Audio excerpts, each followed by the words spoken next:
Karim révèle que la mère de Diego est morte dans un accident et que son père, Bernard Luthi, est dans le coma dans Demain nous appartient sur TF1.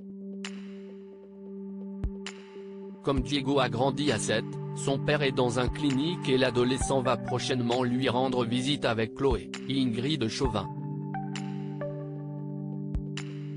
Bernard est hospitalisé pour une tentative de suicide survenue 3 semaines plus tôt. Le passé difficile de Diego dans Demain nous appartient sur TF1. Chloé annonce les nouvelles données par Karim à Diego. L'adolescent était en sport-études à Nancy et est sûrement revenu à 7 pour voir son père. Ces révélations génèrent des angoisses chez Diego qui ne peut pas se souvenir de ses parents.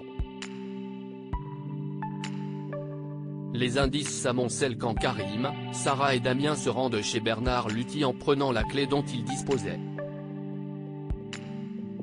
Ils comprennent qu'une bagarre a éclaté dans le salon. Diego était sûrement impliqué. D'un autre côté, Marianne n'a plus de traces de son mari qui a posé des congés après avoir appris que sa femme avait embrassé Sébastien Perrault.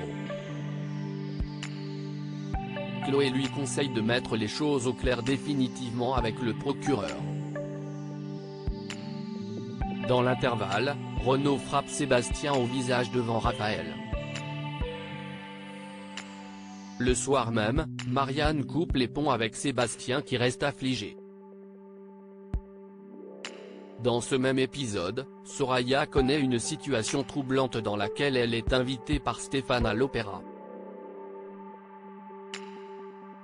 Elle achète alors une belle robe, mais son compagnon finit par annuler en prétextant le travail.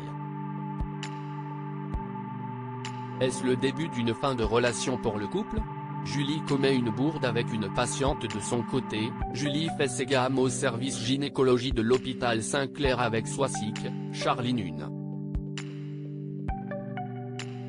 Cette dernière reçoit une patiente qui a de fausses contractions et veut aller mieux par rapport à cette problématique. Mais quand l'ex-femme de François a une urgence, elle laisse la patiente avec Julie. Cette dernière donne de bonnes réponses quand Madame Mouchet dit vouloir rentrer à Avignon, car elle se sent mieux et pourrait avoir un véhicule médicalisé. Comme la patiente insiste, Julie quitte la chambre pour se renseigner. La patiente prend ses affaires et s'enfuit puis fait un malaise dans le parking. Julie a commis l'erreur de ne pas laisser la patiente seule et elle accuse le coup. À la fin de l'épisode, Judith rentre à la maison et trouve un individu qu'elle ne peut connaître, totalement vêtu de noir. Elle semble choquée. Est-ce le criminel agitant la ville de Sète dans les prochaines semaines ? Demain nous appartient est à retrouver du lundi au vendredi dès 19h10 sur TF1.